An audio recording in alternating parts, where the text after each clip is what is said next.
Hello అండి.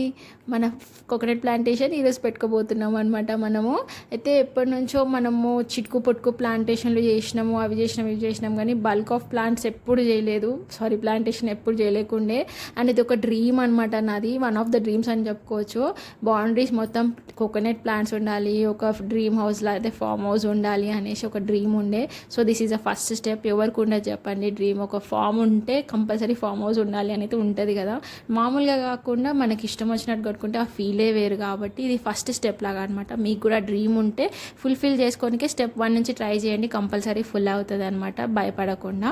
అయితే ఇది మా ఫస్ట్ స్టెప్ అనమాట. సో ఇట్లా కోకోనట్ ప్లాంటేషన్ ఫస్ట్ది పెట్టినాం, మలేషియన్ కోకోనట్స్ అనమాట. ఇది మన లాస్ట్ వీడియోస్లో make a way with coconut plantation అని ఉంటుంది. అట్లా ఫస్ట్ అది స్టెప్ 1, పార్ట్ 2 లాగా అనుకోండి. అయితే ఇట్లా మంచిగా మట్టిలో ఫర్టిలైజర్స్ అన్నీ యూజ్ చేసి, నేమ్కేక్ పౌడర్ పురుగు రాకుండా చెట్టు మంచి పెరగడానికి అని ఫర్టిలైజర్స్ యూజ్ చేసి ఒక్కొక్క గుంత దగ్గర వేసుకున్నాం అనమాట. అట్లా వేసి ఒక చెట్టు పెట్టి ఇంకా అటు ఫర్టిలైజర్స్ కలిపిన మట్టి వేసేసినాం అనమాట. ఇది ఫస్ట్ చెట్టు. సో మంచిగా మొక్కి అమ్మవారి దగ్గర నుంచి తెచ్చిన వాటర్ వేసి క్రాప్ అనేది మంచిగా రావాలి, ఏం డిస్టర్బెన్సెస్ ఉండొద్దు అనేసి మొక్కినాం అనమాట.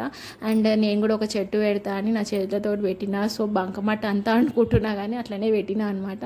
అండ్ దీనికి ఎట్లా వాటర్ ఇచ్చినాం ఏంది అనేది నెక్స్ట్ వీడియోలో చూపిస్తా. అప్పటి వరకు ఛానల్ని సబ్స్క్రైబ్ చేసుకొని లైక్ చేసి కమెంట్ చేయండి.